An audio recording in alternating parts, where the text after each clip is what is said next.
क्या आपको पता है कि हमारे इंडियन आर्मी के नाम अभी तक के सबसे ज्यादा यानी कि 93,000 दुश्मन सैनिकों को अपने सामने आत्मसमर्पण कराने का वर्ल्ड रिकॉर्ड हासिल है। एक्चुअली 1971 में हुए इंडिया और पाकिस्तान के युद्ध के बाद पाकिस्तानी सेना के 93,000 जवानों ने इंडियन आर्मी के सामने आत्मसमर्पण किया था और ये द्वितीय विश्व युद्ध के बाद सबसे बड़ी ऐसी घटना है जहां पर किसी देश के 93,000 सैनिक एक साथ किसी दूसरे देश के आर्मी के सामने सरेंडर किया हो। सच में गर्व होना चाहिए हमें अपने इंडियन आर्मी पर। तो फ्रेंड्स, अगर आपको मेरा ये वीडियो अच्छा लगा और इस तरह के वीडियो को आप रोज देखना चाहते हो तो मेरे चैनल को लाइक, शेयर और सब्सक्राइब कर दें।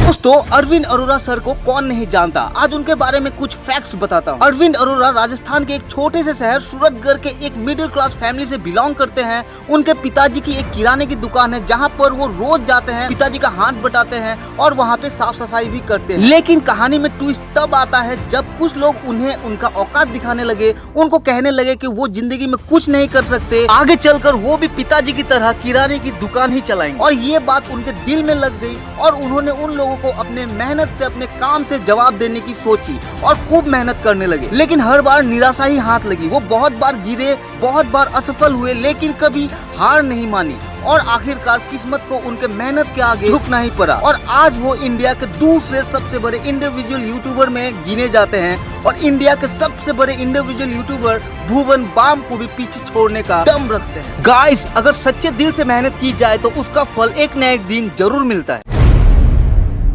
कहते हैं भगवान हर जगह नहीं आ सकते, इसलिए उन्होंने माँ को बनाया। तमिलनाडु की रहने वाली एक 31 साल की प्रेमा सेल्वम नाम की महिला ने अपने भूखे बच्चों के लिए जो किया वो आपको सुनना चाहिए। दरअसल उनके बच्चे भूखे थे और उनको खाना खिलाने के लिए उनके पास पैसे नहीं थे। प्रेमा ने बहुत कोशिश की लेकिन कहीं से पैसे जुगाड़ नहीं हुए और ना ही उन्हें कहीं कोई काम मिल रहा था और भीख मांगना तो उन्हें मंजूर नहीं था। 2 दिन बीत गए और उन 2 दिनों तक उन्होंने अपने बच्चों को सिर्फ पानी पिलाकर रखा। फिर उन्हें कहीं से पता चलता है कि वहाँ महिलाओं के बाल भी बिकते हैं। उसके बाद उन्होंने बिना कुछ सोचे अपने सर के सारे बाल सिर्फ 150 रुपए में बेचकर अपने बच्चों को खाना खिलाया। फ्रेंड्स, इस माँ के लिए एक लाइक तो बनता है और इसी तरह के वीडियोस अगर आपको रोज देखनी है तो मेरे चैनल को सब्सक्राइब कर लीजिए। फ्रेंड्स, बहुत सारे लोगों की ये आदत होती है कि जब भी वो छोटे मोटे बीमार पड़ते हैं तो किसी डॉक्टर के पास जाने के बजाय वो सीधे किसी फार्मासिस्ट के पास जाकर उनके एडवाइस के मुताबिक किसी भी दवाई को ले लेते हैं। हालांकि किसी भी दवाई को लेकर वो कभी कभार ठीक भी हो जाता है, लेकिन कई बार उन दवाइयों के साइड इफेक्ट्स के वजह से उन्हें परेशानियों का सामना करना पड़ता है और तब जाकर उन्हें याद आती है डॉक्टर्स की। फ्रेंड्स, बहुत सारे दवाइयों के ऊपर आगे पीछे आपको कहीं भी कुछ चिन्ह दिखाई देंगे, कुछ साइंस दिखाई देंगे। चिन्ह को देखकर आप ये पता लगा सकते हैं कि जो भी फार्मासिस्ट आपको जो दवाई दे रहा है वो आपके लिए सही है या नहीं, वो दवाई आपको लेनी चाहिए या नहीं। तो आज का ये वीडियो अगर आप पूरा देखेंगे तो कुछ ऐसे इंपॉर्टेंट इंफॉर्मेशन आपको मिलने वाले हैं जो कि आपके लिए बहुत ही ज़्यादा जरूरी है। तो वीडियो को शुरू से लेकर एंड तक देखिए। आपने कभी ना कभी एक चीज जरूर नोटिस की होगी कि कुछ दवाइयों के पीछे लाल रंग की एक पट्टी होती है। हालांकि सारे दवाइयों के पीछे ये लाल रंग की पट्टी नहीं होती, लेकिन आखिर सारे दवाइयों में ये लाल रंग की पट्टी क्यों नहीं होती, सिर्फ कुछ दवाइयों में ही क्यों होती है?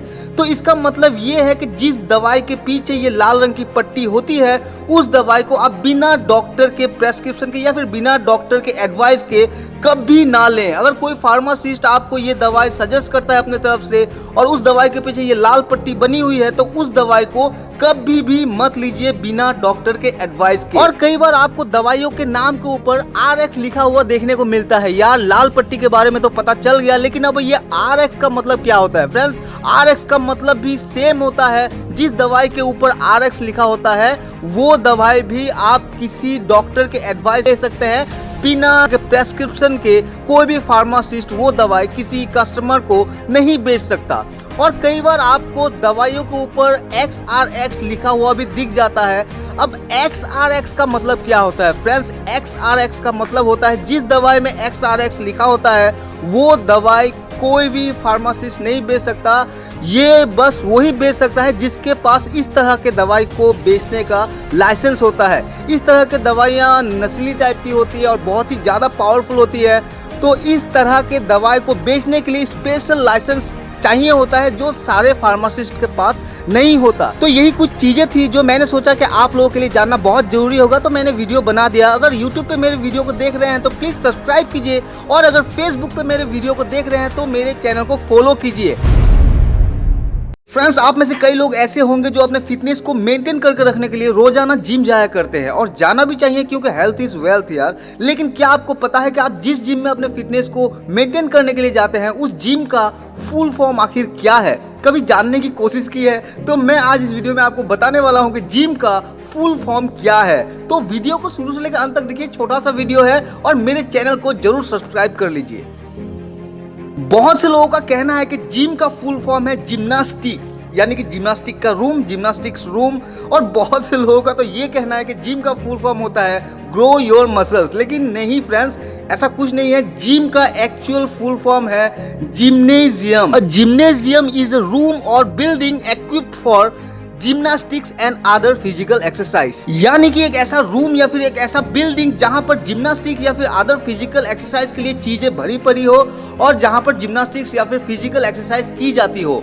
तो इस तरह के रूम को जिम्नेजियम कहते हैं, और शॉर्ट में हम लोग उसे जिम भी बोलते हैं। तो होप आपको ये इन्फॉर्मेशन पसंद आई होगी, और मैं इसी तरह के इंफॉर्मेटिव वीडियोस लाता रहता हूँ अपने चैनल पे। अगर आपको इंफॉर्मेटिव वीडियोस पसंद है तो मेरे चैनल को सब्सक्राइब कर लीजिए।